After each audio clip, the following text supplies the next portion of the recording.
ನೀವ್ ನೋಡ್ತಾ ಇದ್ದೀರಾ ಟಾಕ್ ವಿತ್ ಆರ್ ಬಿ. ನಾನು ನಿಮ್ಮ ರೋಹನ್ ಭಾರ್ಗವಪುರಿ. ಪ್ರಮೋದ್ ಅವರೇ ನಮಸ್ತೆ. ನಮಸ್ತೆ. ನನ್ನ ಈ ಕಲೆ ವೃತ್ತಿಗೆ ನನ್ನ ತಾಯಿನೇ ಮೊದಲನೇ ಗುರು. ಡ್ರಾಯಿಂಗ್ ಇಂದ ಸಣ್ಣ ಪುಟ್ಟ ಡ್ರಾಯಿಂಗ್ ಇಂದ ಸ್ಟಾರ್ಟ್ ಆಗಿದ್ದು, ಒಂದು ರೇಖಾಚಿತ್ರದಿಂದ ಸ್ಟಾರ್ಟ್ ಆಗಿದ್ದು. ಕೋವಿಡ್ ನನಗೆ ಟರ್ನಿಂಗ್ ಪಾಯಿಂಟ್.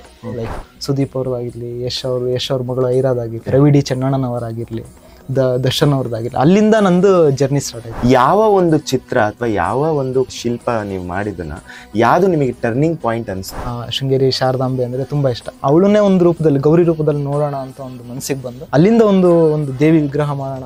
ಆ ದೇವಿ ಚತುರ್ಥಿಗೆ ಮಾಡಿದಂಥ ಗಣೇಶ ಮತ್ತೆ ಗೌರಿನೇ ನನಗೆ ಒಂದು ಟರ್ನಿಂಗ್ ಪಾಯಿಂಟ್ ಅಂತ ಕೊಟ್ಟಿತ್ತು ಲೈಫಲ್ಲಿ. ಅದೇ ಒಂದು ಟರ್ನಿಂಗ್. ಇವರು ನಟರಾಜಣ್ಣ ಆಗಿರಲಿ, ಧರ್ಮಣ್ಣ ಅವರೆಲ್ಲ ಬಂದು ಅವರವರ ಒಂದು ಪ್ರೊಫೈಲಲ್ಲಿ ದೇವಿ ಬಗ್ಗೆ 4 ಸಾಲುಗಳು ಮತ್ತೆ ನನ್ನ ಬಗ್ಗೆ ಹೇಳಿ ಈ ಥರ ಮಾಡಿದ್ದಾರೆ.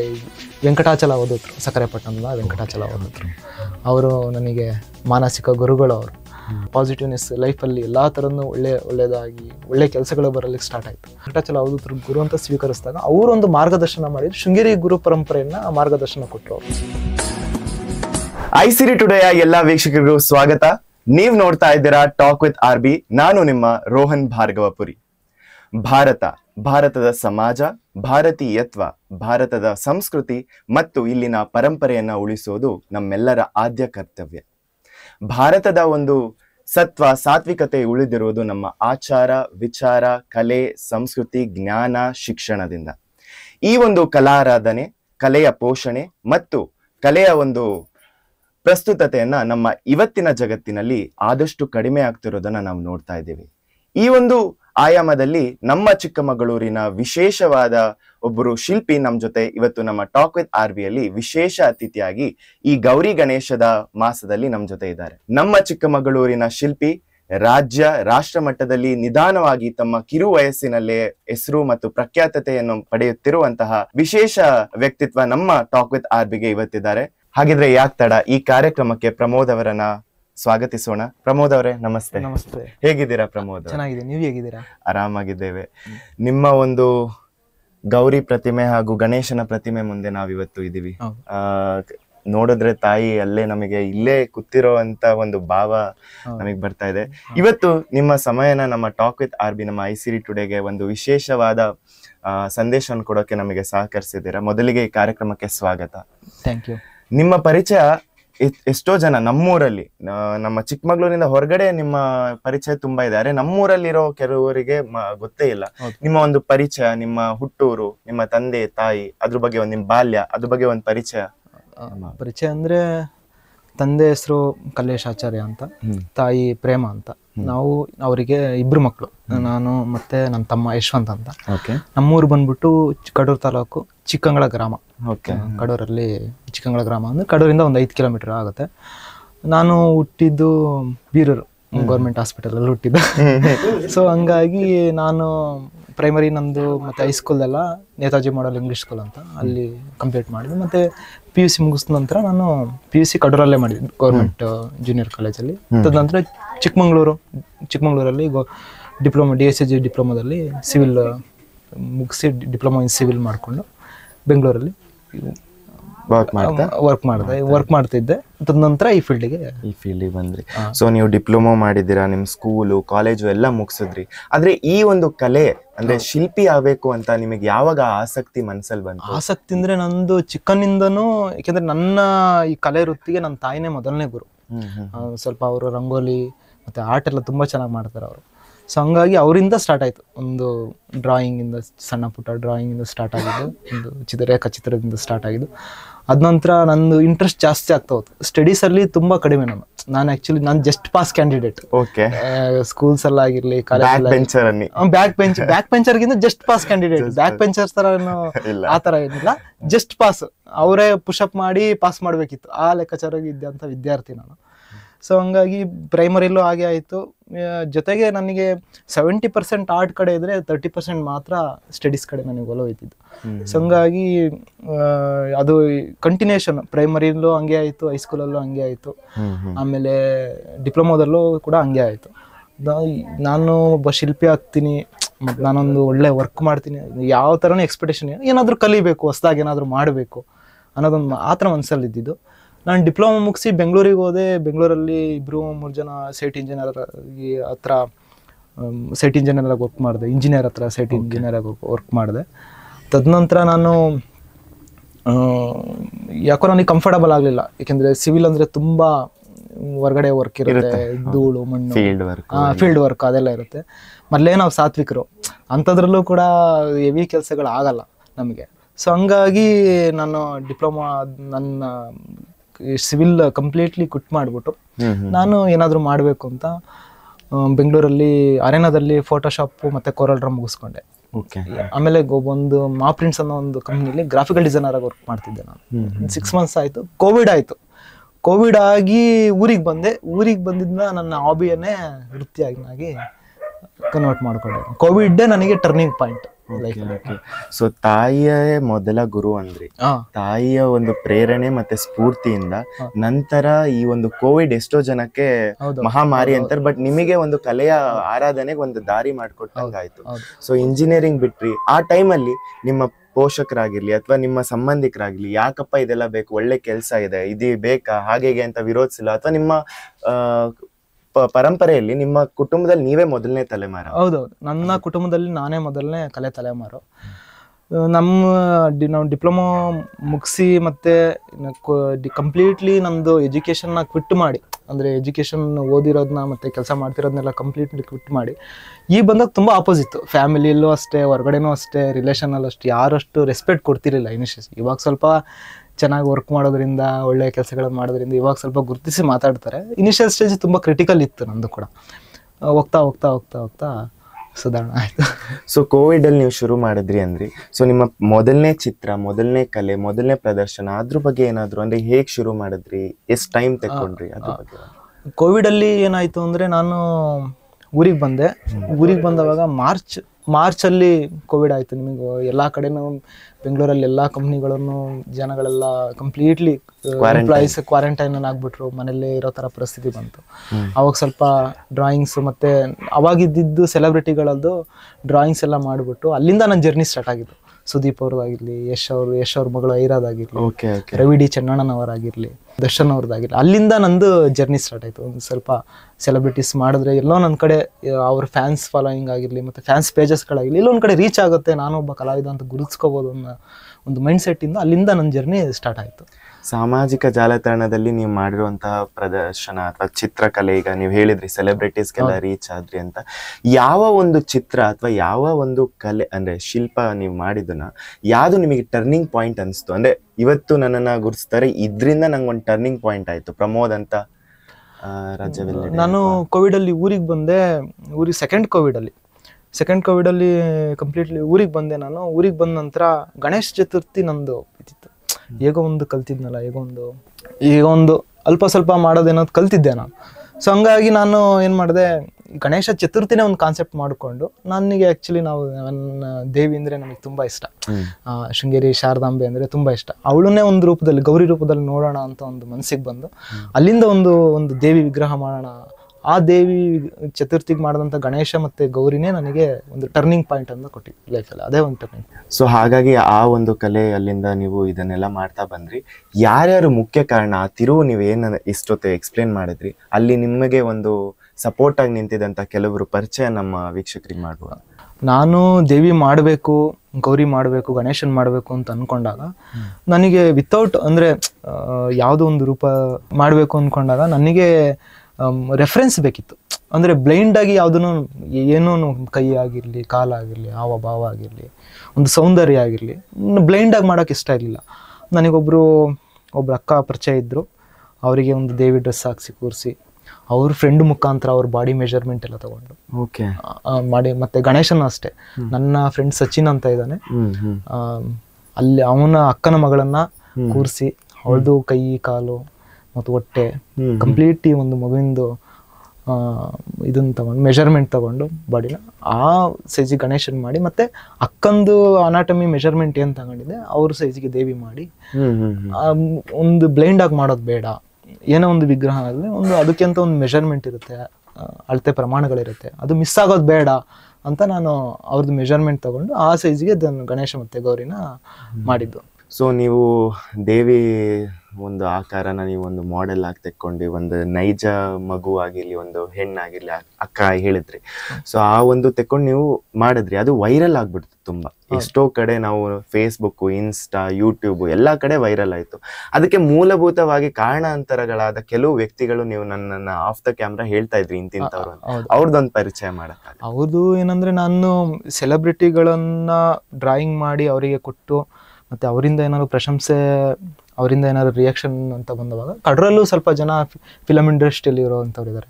ಕಡೂರಲ್ಲಿ ನಟರಾಜ್ ಆಗಿರ್ಬೋದು, ಆಕ್ಟರ್ ನಟರಾಜ್ ಆಗಿರ್ಬೋದು, ಧರ್ಮಣ್ಣ, ಕಡೂರು ಧರ್ಮಣ್ಣ, ಈಗೆಲ್ಲ complete famous challenging star Darshan ಅವ್ರ ಜೊತೆ ಮಾಡಿ, ಸುಮಾರು ಜನ ಸೆಲೆಬ್ರಿಟಿಗಳ ಸ್ಟಾರ್ಗಳ ಜೊತೆ ಮಾಡಿ, ಕಡೂರು ಧರ್ಮಣ್ಣ ಅಂದ್ರೆ ತುಂಬಾ ಪ್ರಖ್ಯಾತಿ ಕನ್ನಡ ಚಲನಚಿತ್ರ ಇದರಲ್ಲಿ.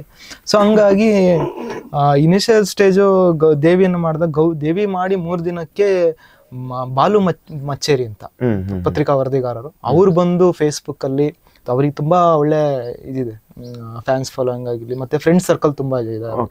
ಅವ್ರು ಬಂದು ದೇವಿದೊಂದು ಫೇಸ್ಬುಕ್ ಲೈವ್ ಬಂದು ಮಾತಾಡಿ, ಮತ್ತೆ ಅದ್ರ ಬಗ್ಗೆ ಒಂದು ಆರ್ಟಿಕಲ್ ಎಲ್ಲ ಮಾಡಿ, ಪತ್ರಿಕೆಯಲ್ಲಿ ವರದಿ ಕೊಟ್ಟು ಅದ್ರ ಬಗ್ಗೆ ಆರ್ಟಿಕಲ್ ಎಲ್ಲ ಮಾಡಾದ್ಮೇಲೆ ಇವರು ನಟರಾಜಣ್ಣ ಆಗಿರ್ಲಿ, ಕಡೂರು ಧರ್ಮಣ್ಣ ಅವರೆಲ್ಲ ಬಂದು ಅವರವರ ಒಂದು ಪ್ರೊಫೈಲಲ್ಲಿ ದೇವಿ ಬಗ್ಗೆ 4 ಸಾಲುಗಳು ಮತ್ತೆ ನನ್ನ ಬಗ್ಗೆ ಹೇಳಿ, ಈ ಥರ ಮಾಡಿದ್ದಾರೆ, ಈ ಥರ ಒಂದು ಊರಲ್ಲಿ ಪ್ರತಿಷ್ಠಾಪನೆ ಮಾಡಿದ್ದಾರೆ, ಈ ಥರದೊಂದಿದೆ ಅಂತ ಹೇಳಿ, ಅಲ್ಲಿಂದ ನನಗೆ ಟರ್ನಿಂಗ್ ಪಾಯಿಂಟ್ ಅನ್ನ ಸಿಕ್ಕಿದ್ದು, ತುಂಬಾ ವೈರಲ್ ಆಗಿದ್ದು ಈ 3 ಜನದಿಂದ.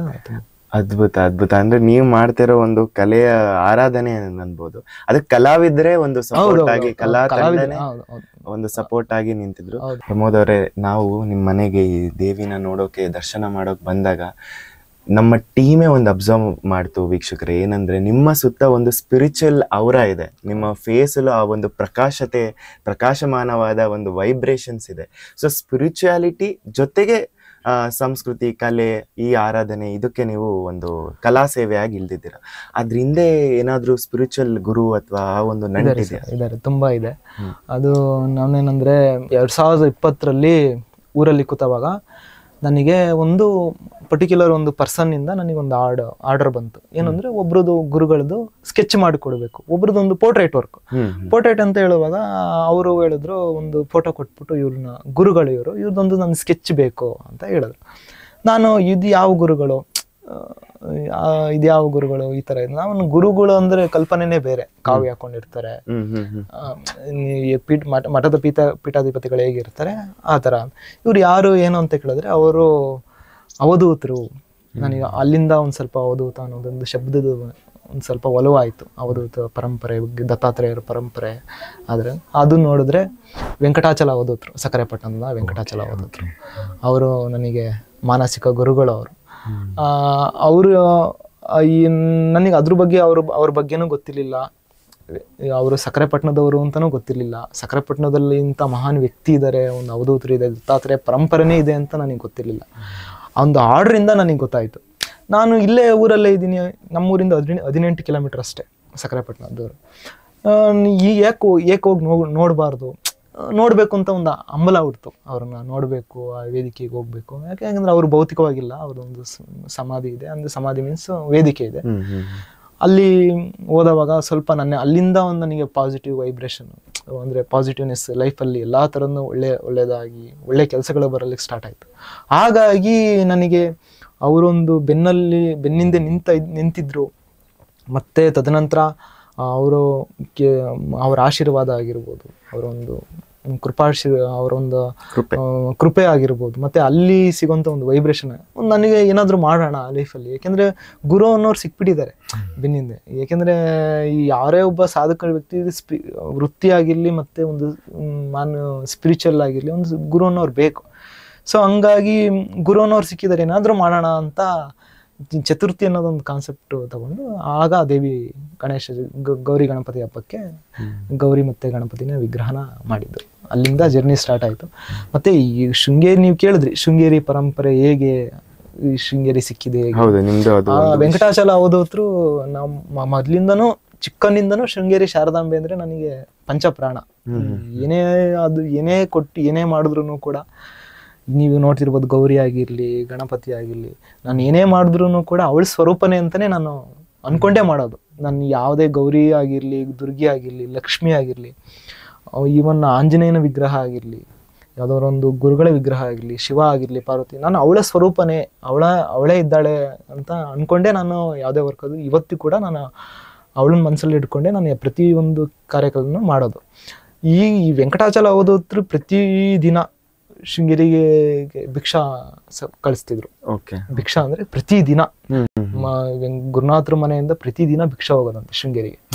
ಮತ್ತೆ ಈ ಶೃಂಗೇರಿ ಹೊರತುಪಡಿಸಿ ಎಲ್ಲೂ ಅಷ್ಟು ಹೋಗಿದ್ದಿಲ್ಲ ಅವರ ಜೀವನ ಚರಿತ್ರೆಯಲ್ಲಿ. ಶೃಂಗೇರಿ ಗುರುಗಳನ್ನ ಬಿಟ್ರೆ ನಾವು ಗುರು ಅಂತ ಸ್ವೀಕರಿಸಿದ್ದೀನಿ. ನಾನು ವೆಂಕಟಾಚಲ ಅವಧೂತರು ಗುರು ಅಂತ ಸ್ವೀಕರಿಸಿದಾಗ ಅವರೊಂದು ಮಾರ್ಗದರ್ಶನ ಮಾಡಿದ್ರು. ಶೃಂಗೇರಿ ಗುರು ಪರಂಪರೆಯನ್ನ ಮಾರ್ಗದರ್ಶನ ಕೊಟ್ಟರು ಅವರು. ಶೃಂಗೇರಿ ಗುರು ಪರಂಪರೆಯನ್ನ ಮಾರ್ಗದರ್ಶನ ಕೊಟ್ಟ ನಂತರ ನಾನು ಶೃಂಗೇರಿಗೆ ಹೋಗ್ಲಿಕ್ಕೆ ಸ್ಟಾರ್ಟ್ ಮಾಡಿದೆ. ನಾನು ಮತ್ತಷ್ಟು ಜಾಸ್ತಿನೇ ಆಯ್ತು ಶೃಂಗೇರಿ ಅನ್ನೋದು ಜೀವನದಲ್ಲಿ ಮತ್ತಷ್ಟು ಜಾಸ್ತಿ ಆಯ್ತು ನನಗೆ. ಹೇಗೆಂದ್ರೆ ಗುರುನಾಥರು ನಮಗೆ ಭೌತಿಕವಾಗಿಲ್ಲ. ಅವರು 2010 ದೇಹ ಬಿಟ್ಟಿದ್ರು. ಗುರುನಾಥರು ಭೌತಿಕ ಅವರೊಂದು ತೋರ್ಸ್ಕೊಟ್ಟದೊಂದು ಮಾರ್ಗದರ್ಶನ ಅಂದ್ರೆ ಒಂದೊಂದು ಗುರು ಪರಂಪರೆ, ಶೃಂಗೇರಿ ಒಂದು ಗುರು ಪರಂಪರೆ ಮಾರ್ಗ. ಇವಾಗಿರುವಂತ ಸನ್ನಿಧಾನಮು ಶ್ರೀ ಶ್ರೀ ವಿಧುಶೇಖರ ಭಾರತಿ ಮಹಾಸ್ವಾಮಿಗಳು ಯಾವುದೇ ಒಂದು ಕೆಲಸ ಆಗಿರಲಿ, ಯಾವುದೇ ಒಂದು ಕಾರ್ಯ ಆಗಿರಲಿ, ಅವರ ಒಂದು ಫಲಮಂತ್ರಕ್ಷತೆ ಮತ್ತು ಅವರ ಒಂದು ಆಶೀರ್ವಾದದಿಂದನೇ ಶುರು ಮಾಡೋದು. ನೀವೇನೇ ಏನೇ ನನ್ನನ್ನು ಹೊಗಳಿದ್ರು, ಏನೇ ನನ್ನನ್ನು ಕೊಂಡಾಡಿದ್ರು, ಏನೇ ಅಮ್ಮನವರ ಮೂರ್ತಿ ಆಗಲಿ, ಗಣೇಶನ ಮೂರ್ತಿ ಆಗಲಿ, ನನ್ನ ಮಾಡೋಂಥ ಯಾವುದೇ ಕಾರ್ಯ ಆಗಿರಲಿ ಕೂಡ ಅವರ ಒಂದು ಆಶೀರ್ವಾದದಿಂದನೇ ಆಗಿದೆ ಅನ್ನೋ ವಿನಃ ನನ್ನ ಶ್ರಮ ಆಗಿರಲಿ, ನನ್ನ ಕಲೆ ಅದೇನೂ ಇಲ್ಲ, ಎಲ್ಲ ಅವರ ಆಶೀರ್ವಾದನೇ ಅಷ್ಟೇ. ಇಲ್ಲ, ಅದ್ಭುತ. ಬಹುಶಃ ಭಾರತೀಯ ಸನಾತನ ಸಂಸ್ಕೃತಿ ಹುಟ್ಟಿರೋದೇ ಈ ಗುರು ಶಿಷ್ಯ ಪರಂಪರೆಯಿಂದ. ನೀವು ಪ್ರಮೋದ್ ಅವರ ಆ ಒಂದು ಭಾವನೆಯಲ್ಲೇ ನೋಡ್ಬೋದು. ಅಂದ್ರೆ ನಿಮ್ಮ ಒಂದು ಕಲೆನೇ ನಿಮ್ಮ ಗುರು ಹತ್ರ ನಿಮ್ಮನ್ನ ನಡಿಗೆನ ಕರ್ಕೊಂಡು ಹೋಯ್ತು. ಇವತ್ತು ನೀವು ಅದರಿಂದ ಮುಂದೆ ಸಾಕ್ತಾ ಆ ಒಂದು ಮಾರ್ಗದರ್ಶನದಲ್ಲಿ ಹೋಗ್ತಾ ಇದ್ದೀರಾ. ಅದು ನೀವು ಹೇಳ್ಬೋದು. ಬಟ್ ನಿಮ್ಮ ಹಂಬಲ್ನೆಸ್, ನಾವ್ ಏನ್ ಕಲಿಬೇಕು, ಯಂಗ್ ಇಂಡಿಯನ್ಸ್ ಅಂದ್ರೆ ನಾವು ಯೂತ್ಸ್ ಎಷ್ಟೇ ಒಂದು ಕಲೆಯಲ್ಲಿ ಅಥವಾ ಒಂದು ಪ್ರವೀಣತೆಯಲ್ಲಿ ಮೇಲ್ ಹೋದ್ರು ಅವ್ರಿಗೆ ಗುರುಗೆ ಸಮರ್ಪಿಸ್ತಿದ್ದಾರೆ, ಜೊತೆಗೆ ದೇವಿಗೆ ಸಮರ್ಪಿಸ್ತಿದ್ದಾರೆ. ಆ ಒಂದು ಏನಂತೀವಿ ಸರೆಂಡರ್ ಮನೋಭಾವ, ಅಂದ್ರೆ ನಮ್ಮನ್ನು ತೊಡಗಿಸ್ಕೊಂಡಿರುವಂತಹ ಇದು. ಸೊ ನೀವು ಶೃಂಗೇರಿ ಆ ನಿಮ್ಮ ಮತ್ತೆ ತಾಯಿಯ ಮತ್ತೆ ಅಲ್ಲಿನ ಪೀಠದ ಒಂದು ಅವಿನಾಭಾವ ಸಂಬಂಧವನ್ನ ಹೇಳ್ತಾ ಇದ್ರಿ, ಅದ್ರ ಬಗ್ಗೆ ವಿಶ್ಲೇಷಣೆ ಮಾಡ್ತಾ ಇದ್ರಿ. ಜೊತೆಗೆ ನಾವು ನಿಮ್ಮ ಸಾಮಾಜಿಕ ಜಾಲತಾಣದಲ್ಲಿ ಕಂಡಿದ್ದು ಇನ್ನೊಂದೇನಂದ್ರೆ ಅಲ್ಲಿ ಗುರುಗಳ ಪ್ರತಿಮೆ ಜೊತೆಗೆ ತಾಯಿಯ ಪ್ರತಿಮೆನ ನೀವು ಅಲ್ಲಿನ ಗುರುಗಳಿಗೆ ಕೊಟ್ಟಿ ಅರ್ಪಿಸಿದ್ದೀರಾ. ಅದ್ರ ಹಿನ್ನೆಲೆ ಬಗ್ಗೆ ಏನಾದ್ರು ಹೇಳ್ತೀರಾ? ಅಂದ್ರೆ ಅದ್ರ ಹಿನ್ನೆಲೆ ಅಂದ್ರೆ ನಾನು ಮುಂಚೆಯಿಂದನೂ ಕೂಡ ಜಗದ್ಗುರುಗಳನ್ನ ದರ್ಶನ ಮಾಡಿ ಅವ್ರ ಹತ್ರ ಒಂದು ಮಂತ್ರಾಕ್ಷತೆ ಮತ್ತು ಆಶೀರ್ವಾದ ತಗೊಂಡು ಕೆಲಸ ಸ್ಟಾರ್ಟ್ ಮಾಡುವಾಗ ನನಗೆ ಪ್ರತಿ ಬಾರಿ ಅನ್ಸೋದು ಅವ್ರಿಗೇನಾದರೂ ಮಾಡಿ ಸಮರ್ಪಣೆ ಮಾಡಬೇಕು. ಏಕೆಂದರೆ ಶೃಂಗೇರಿ ಒಂದು 4 ಆಮ್ನಾಯ ಪೀಠಗಳಲ್ಲಿ ಶಂಕರಾಚಾರ್ಯರು ಸ್ಥಾಪನೆ ಮಾಡಿರುವಂಥ 4 ಆಮ್ನಾಯ ಪೀಠಗಳಲ್ಲಿ ಪ್ರಾಥಮ್ಯ ಸ್ಥಾನ ಇರೋದೇ ಶೃಂಗೇರಿಗೆ. ಅಂಥ ಜಗದ್ಗುರುಗಳು ನಮಗೆ ತುಂಬ ಹತ್ತಿರದಿಂದ ಸಿಗ್ತಾರೆ. ನಮ್ಮ ಕಷ್ಟಗಳಿಗೆ ಏನಾದರೂ ಪ್ರತಿಕ್ರಿಯಿಸ್ತಾರೆ, ಏನಾದರೂ ಆಶೀರ್ವಾದಿಸಿ ಕಳಿಸ್ತಾರೆ, ನಮ್ಮಿಂದ ಕಷ್ಟಗಳನ್ನೇನಾದರೂ ಬಗೆಹರಿಸ್ತಾರೆ, ಅಂದರೆ ಪರಿಹಾರ ಆಗುತ್ತೆ ಅವರ ಒಂದು ಆಶೀರ್ವಾದದಿಂದ ಅಂತ ನಮ್ಮಲ್ಲಿ ನಂಬಿಕೆ ಇರುವಾಗ ನಾವು ಅವ್ರಿಗೇನಾದರೂ ಸಮರ್ಪಣೆ ಮಾಡಬೇಕು. ನನ್ನ ಕಲೆ ಮುಖಾಂತರನೇ ಅವ್ರಿಗೇನಾದರೂ ಒಂದು ಸಮರ್ಪಣೆ ಮಾಡೋಣ ಅಂತೇಳಿ ನನ್ನ ಮೈಂಡಲ್ಲಿದ್ದಿದ್ದು ಚಂದ್ರಶೇಖರ ಭಾರತಿ, ಶ್ರೀ ಚಂದ್ರಶೇಖರ ಭಾರತಿ ಮಹಾಸ್ವಾಮಿಗಳು. ಅವರು ಶೃಂಗೇರಿಯಲ್ಲಿ ಅವರ ಹೆಸರು ಕೇಳ್ದವರೇ ಇಲ್ಲ, ಅಷ್ಟು ಎಲ್ಲರಿಗೂ ಗೊತ್ತಿದ್ದಾರೆ ಚಂದ್ರಶೇಖರ ಭಾರತಿ ಮಹಾಸ್ವಾಮಿಗಳು ಅಂತ ಹೇಳಿದ್ರೆ. ಏಕೆಂದರೆ ತುಂಬ ಅವಧೂತ ಸ್ಥಿತಿಲಿದ್ದು ಒಂದು ಉತ್ಕೃಷ್ಟ ಸ್ಥಾನದಲ್ಲಿದ್ದಂಥವ್ರು, ಶೃಂಗೇರಿಯಲ್ಲಿ ಸಮಾಧಿ ಸ್ಥಿತಿಗೆ ತಲುಪಿದವಂಥವ್ರು. ಇವಾಗಲೂ ಶೃಂಗೇರಿಗೆ ಹೋದರೆ ಅವ್ರನ್ನ ಬೆಂಕಿ ಕೆಂಡ ಅಂತಲೇ ಹೇಳೋದು, ಅಷ್ಟು ಹೆಸರುವಾಸಿ ಚಂದ್ರಶೇಖರ ಭಾರತಿ ಮಹಾಸ್ವಾಮಿಗಳು. ಅವರ ಒಂದು ಪ್ರತಿಮೆ ಮತ್ತು ಅಮ್ಮನವರ ಪ್ರತಿಮೆ, ಒಂದು ಅಮ್ಮನವರು ಅಂದರೆ ಒಂದು ಬಾಲತ್ರಿಪುರ ಸುಂದರಿ ಅಂತ ಪುಟ್ಟದಾಗಿ ಮುದ್ದಾಗಿ ಮಾಡಿ, ಮತ್ತು ಚಂದ್ರಶೇಖರ ಭಾರತಿ ಮಹಾಸ್ವಾಮಿಗಳದ್ದು ಒಂದು ಪ್ರತಿಮೆ ಮಾಡಿ ಕೊಡಬೇಕು ಅಂತ ನನಗೆ ಒಂದು ಆಸೆ ಹುಟ್ಟಿತು. ಆ ಆಸೆ ಹುಟ್ಟಿ ಪ್ರತಿಮೆನೂ ಆಯಿತು, ಸಮರ್ಪಣೆನೂ ಮಾಡಿದ್ವಿ. ಆ ಸಮರ್ಪಣೆ ಮಾಡಿ ತುಂಬ ಚೆನ್ನಾಗಿ ಮಾತಾಡಿಸಿ ನಮ್ಮನ್ನು ಆಶೀರ್ವಾದ ಮಾಡಿ ಕಳಿಸಿದ್ರು. ಸೊ ನೀವು ತಾಯಿಯವ್ರನ್ನ, ಅಮ್ಮನವ್ರನ್ನ ಮತ್ತೆ ಗುರುಗಳ ಪ್ರತಿಮೆ ಕೊಟ್ರಿ, ಅಲ್ಲಿ ನಾವು ಫೋಟೋ ನೋಡ್ತಾ ಇದ್ವಿ. ಅವರನ್ನ ಮೀಟ್ ಆದ್ರಿ, ಜೊತೆಗೆ ಅವ್ರ ಜೊತೆ ಒಂದಿಷ್ಟು ಸಮಯ ಕಳೆದಾಗ ಒಂದಿಷ್ಟು ವಿಷಯಗಳ ಹಂಚ್ಕೊಂಡಿರ್ತೀರ. ಆ ಒಂದು ಅನುಭವ ಹೇಗಿತ್ತು? ಅಂದರೆ ನಾನು ಮುಂಚೆಯಿಂದನೂ ನಾವು ಹೇಗೆ ಅಂದರೆ ಕ್ಯಾಶುವಲ್ ಆಗಿ ಜಗದ್ಗುರುನ ಭೇಟಿ ಮಾಡುವಾಗ ಒಂದು ಕ್ಯೂ ಅಲ್ಲಿ ಹೋಗಿ ಒಂದು ಬ್ಯಾರಿಕೇಡ್ ಇರುತ್ತೆ, ಗುರುಭವನದಲ್ಲಿ ಒಂದು ಬ್ಯಾರಿಗೇಟ್ ಇರುತ್ತೆ, ಕ್ಯೂ ಅಲ್ಲಿ ಹೋಗಿ ನಾವು ಜಗದ್ಗುರುಗಳನ್ನ ದರ್ಶನ ಮಾಡಿ ಫಲಮಂತ್ರಕ್ಷತೆ ಇಸ್ಕೊಂಡು ಬರ್ತಾ ಇದ್ವಿ. ಇದು ನಮಗೆ ಪ್ರತ್ಯೇಕವಾದ ದರ್ಶನ, ಜಗದ್ಗುರುಗಳದ್ದು ಪ್ರೈವೇಟ್ ಆಗಿ ದರ್ಶನ ಒಂದು ಬೇಕು ಅಂತ ನಾನು ಅಂಬಲದಿಂದ ವೆಯ್ಟ್ ಮಾಡಿ ತಗೊಂಡದ್ದು. ಯಾಕೆಂದರೆ ವಿಗ್ರಹ ಮಾಡಿದ್ದೀನಿ, ಸಮರ್ಪಣೆ ಹತ್ತರಿಂದ ಮಾತಾಡಿಸ್ಬೇಕು ಅಂತ ತುಂಬ ಹಂಬಲ ಇತ್ತು ನನಗೆ. ನಾವು ಈ ಮನಸ್ಸಲ್ಲಿ ಏನಾದರೂ ಕಷ್ಟಗಳು ಅಥವಾ ಏನಾದರೂ ಹೇಳ್ಕೋಬೇಕು ಅವ್ರ ಹತ್ರ, ಇನ್ನೇನಾದರೂ ದ್ವಂದ್ವತೆ ಇದ್ದರೆ ಈ ಸ್ಪಿರಿಚುವಲ್ ಲೈಫ್ ಮತ್ತು ಇದರ ನಮ್ಮ ವೃತ್ತಿ ಬದುಕಲ್ಲಿ ಏನಾದರೂ ದ್ವಂದ್ವತೆ ಇದ್ದರೆ, ಏನಾದರೂ ಕೇಳಬೇಕು ಅಥವಾ ಅವ್ರಿಗೆ ಏನಾದರೂ ಹೇಳಬೇಕು, ಇನ್ನೇನೋ ಸಮಸ್ಯೆಗಳಿದೆ, ಅದಕ್ಕೇನಾದ್ರು ಪರಿಹಾರ ಕೇಳಬೇಕು ಅಂತ ಹೇಳುವಾಗ ಕ್ಯೂ ಅಲ್ಲಿ ಹೋಗ್ತಾ ಹೋಗ್ತಾ ಹೋಗ್ತಾ ಹೋಗ್ತಾ ಅವ್ರ ಹತ್ರ ಹೋಗ್ತಿದ್ದಂಗೆ ಆ ಭಯಕ್ಕೇನೋ ಭಯನೋ ಅಥವಾ ಅವ್ರ ಮೇಲಿರುವಂಥ ಒಂದು ಭಕ್ತಿನೋ ಅಥವಾ ಒಂದು ಪ್ರೀತಿನೋ ನಮಗೆ ಏನೋ ಮಾತಾಡಿಸ್ದೆ ಹಾಗೆ ಫಲಮಂತ್ರಕ್ಷತೆ ಇಸ್ಕೊಂಡ್ಬಂದ್ಬಿಡ್ತಿದ್ವಿ. ಮನಸ್ಸಲ್ಲಿ ಏನಾದರೂ ಹೇಳೋದಿದ್ರೆ ಮನಸ್ಸಲ್ಲೇ ಹೇಳ್ಕೊಂಡು ಫಲಮಂತ್ರಕ್ಷತೆ ಇದು ಪ್ರತ್ಯೇಕವಾದ ದರ್ಶನ ನಮಗೆ. ಸೊ ನಮಗೆ ಆ ದರ್ಶನದಲ್ಲಿ ಮತ್ತು ನಾವು ಶೃಂಗೇರಿಲಿ ಕೆಲವರು ಅಲ್ಲೇ ಮಠದವರಾಗಿರಲಿ, ಆ ಮಠದಲ್ಲಿ ಸಿಬ್ಬಂದಿಕರು ಒಳಗಡೆ ಕೆಲಸ ಮಾಡುವಂಥವ್ರು ಅರ್ಚಕರಾಗಿರಲಿ, ಅವ್ರ ಹತ್ರ ಜಗದ್ಗುರುಗಳೇ ಮಾತಾಡ್ಸೋಕ್ಕೆ ಭಯ ಆಗತ್ತೆ, ಮತ್ತು ಏನು ಮಾತಾಡ್ಸೋಕ್ಕಾಗಲ್ಲ, ತುಂಬ ಭಯ ಆಗುತ್ತೆ ಅವ್ರ ಹತ್ರ ಮಾತಾಡಲಿಕ್ಕೆ, ಕೈ ಬಾಡಿ ಎಲ್ಲ ತುಂಬ ವೈಬ್ರೇಷನ್ ಬರುತ್ತೆ ಅಂತ ಕೇಳುವಾಗ ನಿಮಗೆ ನೋಡ್ಲಿಕ್ಕೆ ಹಂಗೆ ಕಾಣ್ತಾರಷ್ಟೇ, ಹತ್ತರಿಂದ ನೋಡಿದ್ರೆ ಸಾಕ್ಷಾತ್ ಅಮ್ಮನವರೇ ಅವರು, ತಾಯಿ ಸ್ವರೂಪನೇ ಅವರು. ಹತ್ತರಿಂದ ನೋಡಿ ಹತ್ತರಿಂದ ಮಾತಾಡ್ಸೋರಿಗೆ ಮಾತ್ರ ಗೊತ್ತು ಶೃಂಗೇರಿ ಜಗದ್ಗುರುಗಳು ಏನಂತ ಅಂತ ಹೇಳೋರು. ನನಗೆ ಅವರು ಹೇಳಿದ್ರು ಕೂಡ ಮತ್ತು ನನಗೆ ಅನಿಸಿದ್ರು ಕೂಡ ನನಗೆ ಅವತ್ತು ಅನುಭವಕ್ಕೆ ಬಂತು. ಹತ್ತರಿಂದ ಭೇಟಿ ಮಾಡಿ ಸಾಕ್ಷಾತ್ ಅಮ್ಮನವ್ರೆ ಅವರು, ಶಾರದಮ್ಮನವ್ರೆ, ನಡೆದಾಡೋ ಶಾರದಮ್ಮನವರು ಅಂತ ಹೇಳ್ಬೋದು. ಶೃಂಗೇರಿ ಜಗದ್ಗುರುಗಳು ಇಬ್ಬರನ್ನು ಕೂಡ ನಡೆದಾಡೋ ಶಾರದಾಂಬೆ ಅಂತಲೇ ಹೇಳ್ಬೋದು.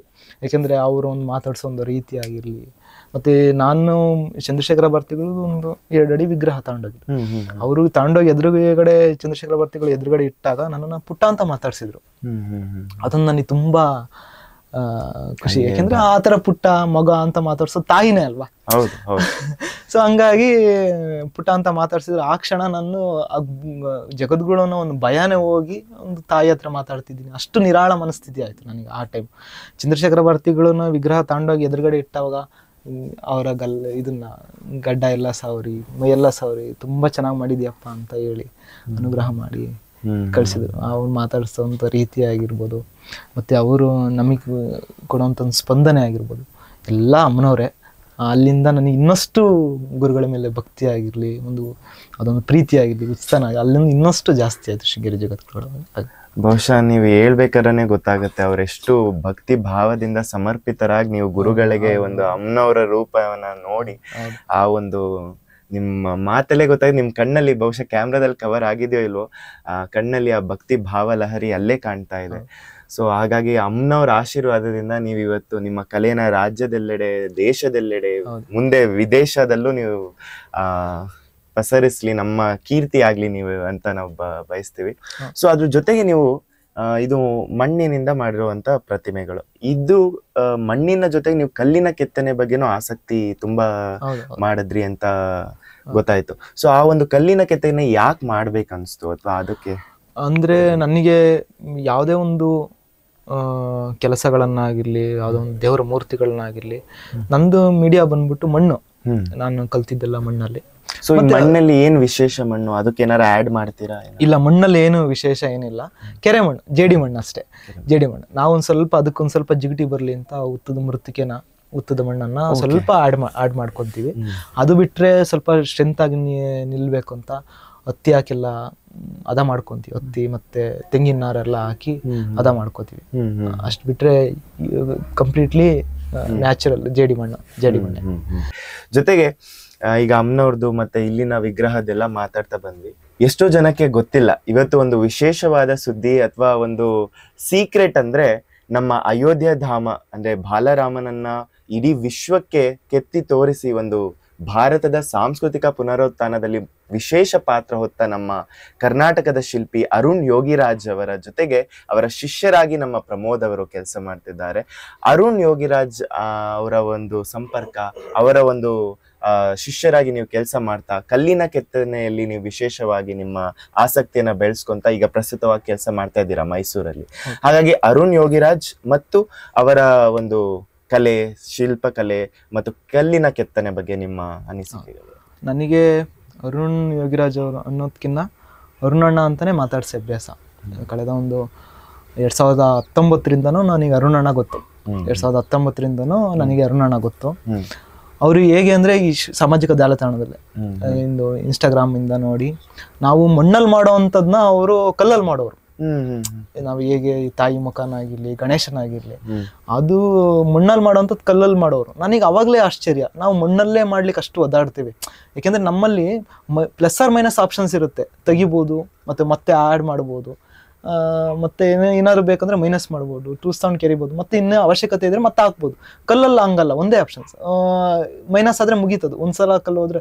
ಅಂಥದ್ರಲ್ಲೇ ಕೂಡ ಅಷ್ಟು ನೈಜವಾಗಿ ಮಾಡೋವಂಥ ಒಂದು ವಿಶೇಷವಾದ ಕಲಾವಿದರು ಅವರು.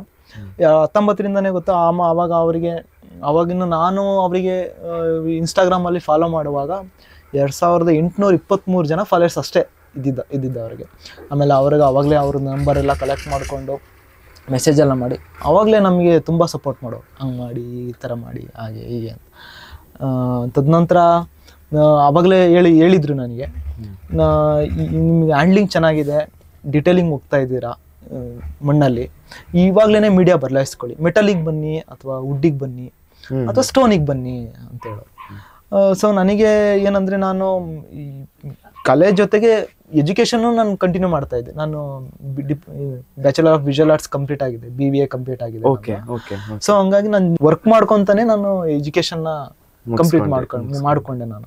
ಸೊ ಹಂಗಾಗಿ ಈಗ ಫರ್ದರ್ ಈಗ ಒಂದು ವರ್ಕ್ ಫ್ಲೋ ಅಲ್ಲಿ ಹೋಗ್ತಾ ಇದೆ ಅಂತ ಹೇಳುವಾಗ ಗ್ಯಾಪ್ ಕೂಡ ತುಂಬಾ ಕಷ್ಟ ಆಗ್ಬಿಡುತ್ತೆ. ಕಮಿಟ್ಮೆಂಟ್ ಜಾಸ್ತಿ ಆಗಿತ್ತು ನನಗೆ. ಸೊ ಹಂಗಾಗಿ ನಾನು ಮುಗಿಸಿ ನೋಡೋಣ ಅಂತ ಹೇಳಿ ಅವರು ಮುಗಿಸೋ ಅಷ್ಟರಲ್ಲಿ ಅಯೋಧ್ಯೆ ಎಲ್ಲ ರಾಮನೆಲ್ಲ ಮಾಡಿಬಿಟ್ಟಿದ್ರು. ರಾಮಂದೆಲ್ಲ ಇದು ಮಾಡಿ ಆ್ಯಕ್ಚುಲಿ ಮತ್ತೆ ನನಗೆ ಮಂಗಳೂರು ವಿಶ್ವಕರ್ಮ ಕಲಾ ಪರಿಷತ್ ಅಂತ ಇದೆ, ಅಲ್ಲಿ ಕೂಡ ನಾನು ಸದಸ್ಯ ಆಗಿದ್ದೆ. ಮಂಗಳೂರು ವಿಶ್ವಕರ್ಮ ಕಲಾ ಪರಿಷತ್ತಲ್ಲಿ ಅವರು ಕೂಡ ತುಂಬಾ ಸಪೋರ್ಟಿವ್ ಆಗಿದ್ದಾರೆ, ಅಧ್ಯಕ್ಷರಾಗಿರ್ಲಿ ಮತ್ತು ಪದಾಧಿಕಾರಿಗಳ ಸದಸ್ಯರಾಗಿರ್ಲಿ ಅವರೆಲ್ಲ. ಅಲ್ಲಿ ಅಯೋಧ್ಯೆ ಬಾಲರಾಮನ್ ನಂತರ ಅವರಿಗೊಂದು ಸನ್ಮಾನ ಕಾರ್ಯಕ್ರಮ ಇತ್ತು, ಆಧುನಿಕ ಜಕಣಾಚಾರಿ ಅಂತ ಅವ್ರಿಗೆ ಒಂದೊಂದು ಸನ್ಮಾನ ಕಾರ್ಯಕ್ರಮ ಇತ್ತು. ಆ ಟೈಮು ನನ್ನನ್ನು ಇನ್ವೈಟ್ ಮಾಡಿದ್ರು, ನಾನು ಹೋಗಿದ್ದೆ. ಅಲ್ಲಿಂದ ಮತ್ತೆ ನನ್ನದು ಮತ್ತೆ ಅರುಣ್ ಅಣ್ಣಂದು ಬಾಂಧವ್ಯ ಮತ್ತೆ ಸ್ಟಾರ್ಟ್ ಆಯಿತು. ಅಣ್ಣ ಈ ಥರ ಹಿಂಗೆ ಆಗಿದೆ, ನಂದು ಮುಗಿಸ್ತಾ ಇದ್ದೀನಿ, ನಾನು ಈ ಥರ ಒಂದು ಕಲ್ಲಿನ ಕೆತ್ತನೆ ಕಲಿಬೇಕಂತ ಇದ್ದೀನಿ, ನಿಮ್ಮ ಹತ್ರ ಬರ್ಬೋದಾ ಅಂತ ಕೇಳಿ, ಅಗತ್ಯವಾಗಿ ಬನ್ನಿಯಪ್ಪ ಅಂತೇಳಿ ನನ್ನ ಅಲ್ಲಿಂದ ಮುಗಿಸಿದ ನಂತರ ನಾನು ಅವ್ರ ಹತ್ರನೇ ವರ್ಕ್ ಮಾಡ್ತಿರೋದು. 3 ವರ್ಷ ನಾನು ಕಂಪ್ಲೀಟ್ ಇಂಡಿಪೆಂಡೆಂಟಾಗಿ ವರ್ಕ್ ಮಾಡಿದೆ. ನಾನು ಊರಲ್ಲಿ ನನ್ನದೇ ಒಂದು ಚಿಕ್ಕ ಶೆಡ್ ಇದೆ, ಅಲ್ಲಿ ಕೆಲಸ ಮಾಡಿಕೊಂಡು ನನ್ನ ಬರೋಂಥ ಆರ್ಡರ್ಸ್ಗಳನ್ನೆಲ್ಲ ಕಂಪ್ಲೀಟ್ ಮಾಡಿ ತದನಂತರ ಇವ್ರ ಹತ್ರ ಎಜುಕೇಷನ್ ಕಂಪ್ಲೀಟ್ ಆದಮೇಲೆ ಇವ್ರ ಹತ್ರ ಬಂದಿದ್ದು. ಚಿಕ್ಕಮಂಗ್ಳೂರಲ್ಲೇ ಮಾಡಬೇಕು ಅಂತ ತುಂಬ ಆಸೆ ಇದೆ ನನಗೆ. ಮುಂದೆಲ್ಲ ಆ ಥರ ಒಂದು ಅವಕಾಶ ಸಿಕ್ಕರೆ ದೊಡ್ಡ ಮಟ್ಟದಲ್ಲಿ ಯಾವ್ದಾರ ಒಂದು ದೇವಸ್ಥಾನದಲ್ಲೋ ಇನ್ನೆಲ್ಲ ಕನ್ವೆನ್ಷನ್ ಅಲ್ಲ ಈ ಥರ ಒಂದು ಯಾವ್ದಾರ ಒಂದು ಸಮಿತಿ ಅಂತ ಮುಂದೆ ಬಂದು ಮಾಡಬೇಕು ಅಂದರೆ ದೊಡ್ಡ ಮಟ್ಟದಲ್ಲಿ ಮಾಡಿ ಒಂದು ಸ್ಪಿರಿಚುವಲ್ ವರ್ಕ್ಶಾಪ್ ಥರ ಆಗಬೇಕಿತ್ತು. ಅಂದರೆ ಬಂದಂಥ ಜನಗಳು ಏನಾದರೂ ಕಲಿತು ಹೋಗ್ಬೇಕು. ಮುಂಬರುವ ಪೀಳಿಗೆ ಅಂದರೆ ಯುವಕರಿಗೆ ಯಾರು ಈ ಕ್ಷೇತ್ರದಲ್ಲಿ ಬರಬೇಕು, ಕಲೆ ಆಗಿರಲಿ, ಶಿಲ್ಪಕಲೆ ಆಗಿರಲಿ, ಒಂದು ಚಿತ್ರಕಲೆ ಆಗಿರಲಿ, ಇದರಲ್ಲಿ ನೀವೇನು ಸಲಹೆ ಕೊಡ್ತೀರಿ? ಈ ವೃತ್ತಿಗೆ ಬಂದಿದ್ದೀವಿ, ಬರ್ಬೋದು, ಏನು ತೊಂದರೆ ಇಲ್ಲ. ಇದರಲ್ಲೇ ಜೀವನ ಅಂತೂ ಹಾಗೆ ಆಗುತ್ತೆ. ಸಾಧನೆ ಮಾಡಬೇಕು ಅಂದರೆ ಶ್ರಮ ಇರಲೇಬೇಕು. ದೇವಿ, ಧೈರ್ಯ, ಸನಾತನ, ಶಕ್ತಿ, ಅರುಣ್ ಯೋಗಿರಾಜ್ ಗುರುಗಳು.